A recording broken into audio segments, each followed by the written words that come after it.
Hi, welcome to Sunil Maths Tutorial online classes. CSIR Net Mathematics Improper Integrals class number 12. In this class, we learn the following 5 topics. First one is Cauchy test. Second one, absolute convergence of improper integrals. Third one, Abel's test. And fourth one, Dirichlet test, which is very important one. And we solve a problem depends upon Dirichlet test. Examine the convergence of the following integral 0 to infinity sin x by x dx. So one by one, let us see one by one. First one is Cauchy test. Cauchy test. The improper integral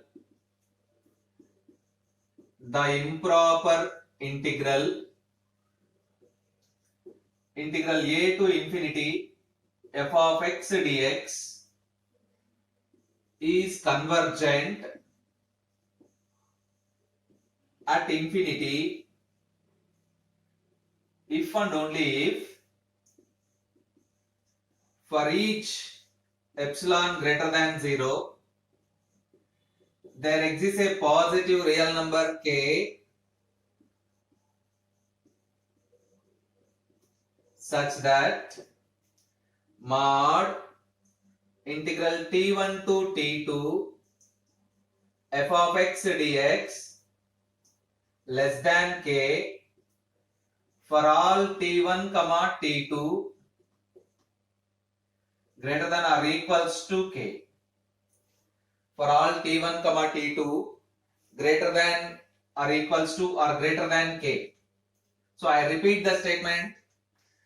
The improper integral a to infinity f of x dx is said to be convergent at infinity implies and implied by for each epsilon greater than 0 there exists a positive real number k such that mod integral t1 to t2 f of x dx is less than k for all t1 comma t2 greater than k. For all t1 comma t2 greater than k. Observe that this is a necessary and sufficient condition for a improper integral to be convergent. This is one of the important tests. Depends upon Cauchy test, Abel's and Dirichlet test are explained. Dirichlet test and Abel's test are defined over Cauchy test. So right, next one, absolute convergence. Absolute convergence. An improper integral a to infinity f of x dx is said to be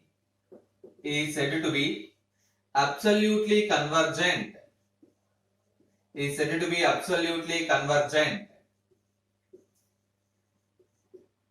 If integral a to infinity mod f of x dx is convergent. Observe that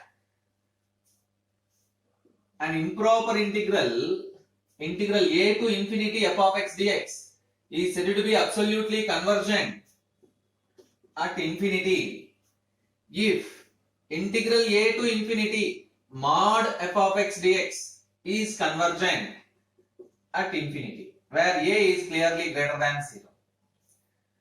Observe that every absolutely convergent integral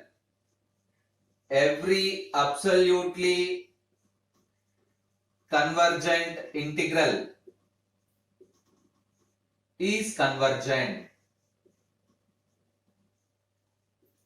Every absolutely convergent integral is convergent. That is, integral a to infinity mod f of x dx is convergent implies as integral a to b f of x dx is convergent.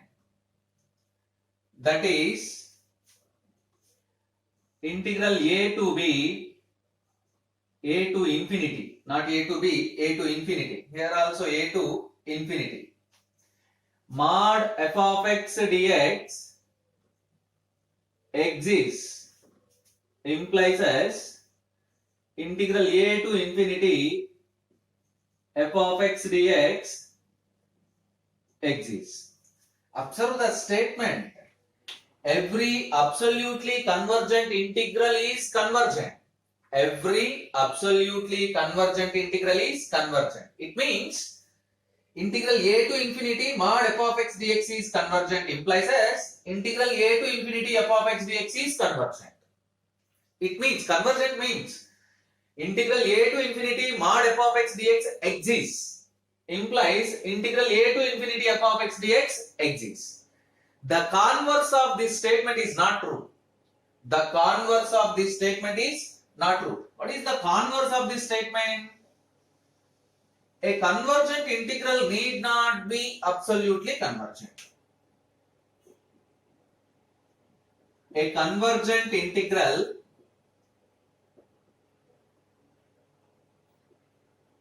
need not be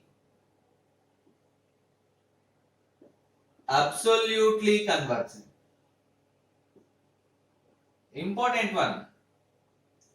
A convergent integral need not be absolutely convergent. But every absolutely convergent integral is convergent. But the converse is not true. That is, an integral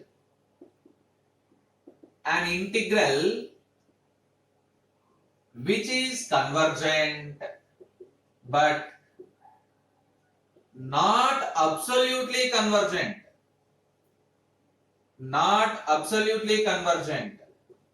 is called conditionally convergent. Remember these points which are very, very important. A convergent integral need not be absolutely convergent.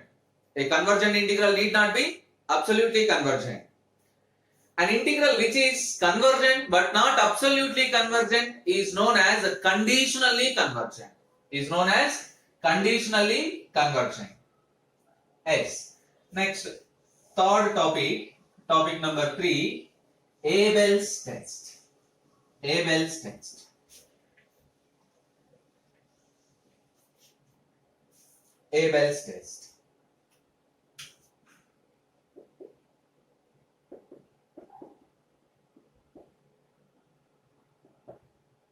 If integral a to infinity f of x dx is convergent, if integral a to infinity f of x dx is convergent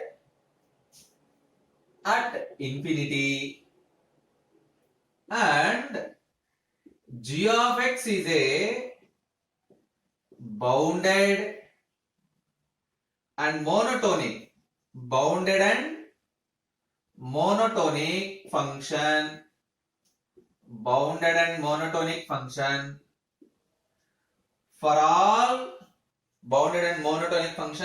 for all x greater than or equals to a, then integral a to infinity f of x into g of x dx is convergent at infinity. Very, very important test. You observe that integral a to infinity f of x dx is convergent at infinity. The improper integral a to infinity f of x dx is convergent at infinity. And g of x is another function which is bounded. The term bounded means mod g of x is less than a positive number capital M. And monotonic, g of x is monotonic. What is monotonic? Either increasing or decreasing.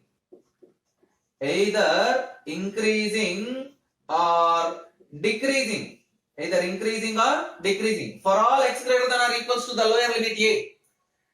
Then the product of functions integral a to infinity f of x g of x dx is convergent at infinity. I repeat the statement.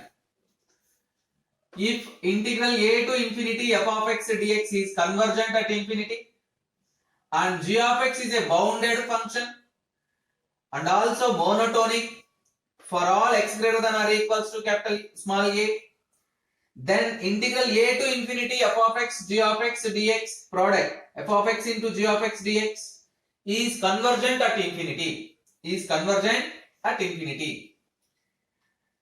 You observe that bounded, a function is said to be bounded if mod g of x is less than capital M for all x, where M is a positive real number. Monotonic function means it is either increasing function or decreasing function. Yes. Let us see the Dirichlet test, which is very important one in improper integrals chapter. Dirichlet test.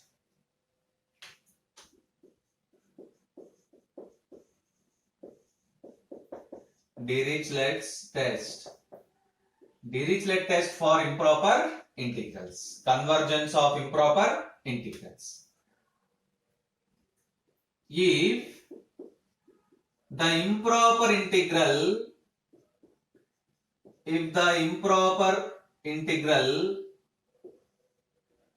integral a to t f of x dx is bounded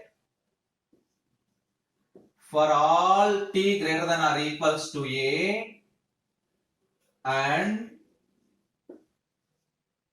g of x is a bounded and monotonic function, for all x greater than or equals to a, here also not t, x greater than or equals to a, and limit x tends to infinity g of x is equals to 0, limit x tends to infinity g of x is equals to 0, then the improper integral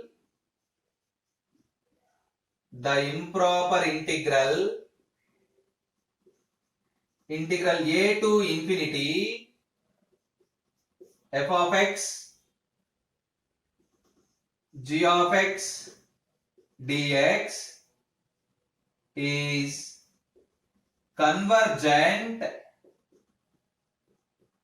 at infinity. This is the statement of Dirichlet test. If the improper integral a to t f of x dx is bounded, you observe that integral a to t f of x dx is bounded. What it means? Mod integral a to t f of x dx is less than some constant, some positive constant k. The improper integral a to t f of x is bounded for all t greater than or equals to a. It means mod integral a to t f of x dx is less than k, where k is a positive real number. G of x is a bounded function. G of x is bounded. Mod g of x is less than or equals to capital M for all x belongs to capital R. G of x is monotonic. Monotonic means either increasing or decreasing. And also one more condition, limit x tends to infinity g of x is equals to 0. Then the improper integral a to infinity f of x g of x dx is convergent at infinity. Integral a to infinity f of x g of x dx is convergent at infinity. You observe the difference between Abel's test and Dirichlet test. In case of Abel's test, the improper integral a to infinity f of x dx is convergent. But we take here integral a to t f of x dx is bounded. G of x is bounded, g of x is monotonic. It is true in Abel's test as well as true in Dirichlet test. In addition to that, in Dirichlet test, we take one more condition, limit x tends to infinity g of x is equals to 0. This is the additional condition. Limit x tends to infinity g of x is equals to 0 is additional condition than Abel's test. Then the improper integral a to infinity f of x g of x dx is convergent at infinity. This is known as Dirichlet test for convergence of improper integrals. This is very important test. Next, we solve the problems, examine the convergence of the improper integrals by using the same test. Yes, the first problem is examine the convergence of integral 0 to infinity sin x by x dx.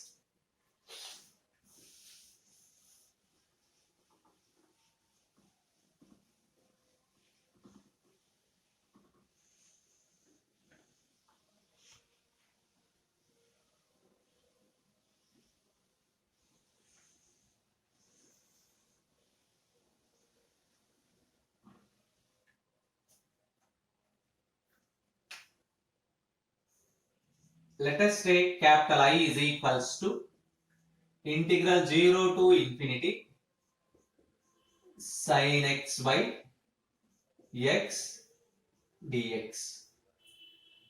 Now, since limit x tends to 0 plus sin x by x is equals to 1.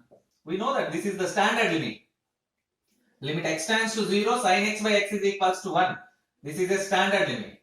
Therefore, x is equals to 0 is not a point of infinite discontinuity. Is not a point of infinite discontinuity.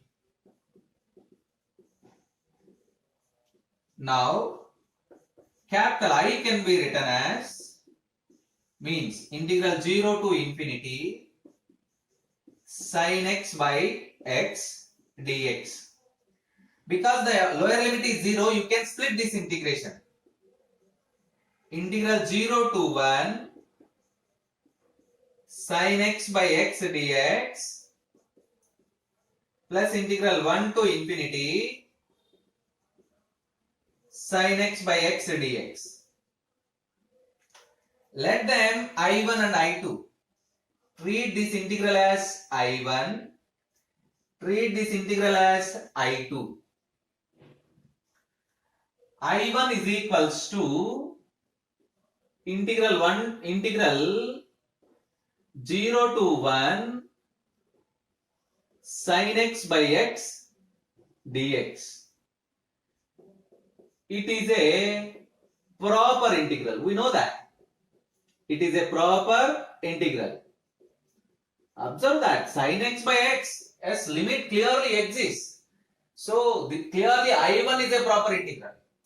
If every proper integral is convergent, therefore I1 is convergent. I1 is convergent. Yes, now we examine the convergence of I2. We know that the given integral capital I is convergent if both these integrals are convergent. I1 is convergent and I2 is convergent, then only capital I is convergent. So trivially I1 is convergent because it is a proper integral. Now we examine the convergence of I2. What is I2? Integral 1 to infinity sin x by x dx. Sin x by x dx. To prove this problem, to check this, we use Dirichlet test. Take f of x is equals to sin x. Take f of x is equals to sin x. Comma g of x is equals to 1 by x. Very clearly, g of x is a bounded function. G of x is a bounded function. You observe that 1 by x is bounded. 1 by x is bounded. And also g of x is decreasing. G of x is decreasing. We know that x plus 1 is greater than x for all positive real numbers. For all positive x. So 1 by x plus 1 is less than 1 by x. What it means? G of x is decreasing. Therefore, g of x is both bounded and decreasing. Both bounded and decreasing. We know that a decreasing function is known as monotonic. Both bounded and monotonic. Yes. Two conditions of Dirichlet test satisfied. G of x is bounded, G of x is monotonic. Also, limit x tends to infinity, G of x is equals to limit x tends to infinity 1 by x. As x tends to infinity, 1 by x tends to 0. Therefore, limit x tends to infinity, G of x is equals to 0. You observe that three conditions of Abel's test are verified. G of x is bounded, G of x is monotonic. Limit x tends to infinity, G of x is equals to 0. So right, and the next condition is boundedness. What? The integral's boundedness. Now, integral 1 to t, integral 1 to t mod f of x dx is equals to mod integral 1 to t sin x dx. Integral sign is, what is integral sign? Minus cos. Mod minus cos x, limits are 1 to t. So upper limit cos t, lower limit cos 1, we get cos 1 minus cos t, which is less than or equals to mod cos 1 plus mod cos t. We know the general condition. Mod cos x is always less than or equals to 1. By using that condition, this is less than or equals to 1 plus 1, less than or equals to 2. Therefore, we prove that mod integral 1 to t f of x dx less than or equals to 2. What it means? Integral 1 to t f of x dx is bounded. Is bounded. Therefore, now we conclude that. Therefore, integral a to integral 1 to t f of x dx is bounded, and g of x is bounded and monotonic. G of x is bounded and monotonic, and limit x tends to infinity, g of x is equals to 0. Now you observe that all the properties of Dirichlet test verified. Integral 1 to t f of x dx is bounded, g of x is bounded, g of x is monotonic, limit x tends to infinity, g of x is equals to 0. By Dirichlet test, integral 1 to infinity f of x into g of x dx is convergent at infinity. Is convergent at infinity. This is nothing but integral 1 to infinity sin x by x dx is convergent. What it is? I2 is convergent at infinity. Already we proved that I1 is convergent. Now we prove that I2 is convergent. Therefore, capital I is equals to integral 0 to infinity sin x by x dx is convergent at infinity, because I1 is convergent, I2 is convergent at infinity. Their sum is I. Integral 0 to infinity sin x by x dx is convergent at infinity. Yes, in the next class we solve some more problems by using the Dirichlet test. I repeat again the Dirichlet test, which is very important one. Let us see this. Integral 1 to t f of x dx is bounded, g of x is bounded and monotonic. Limit x tends to infinity, g of x is equals to 0. Then by Dirichlet test, integral 1 to infinity f of x g of x dx is convergent at infinity.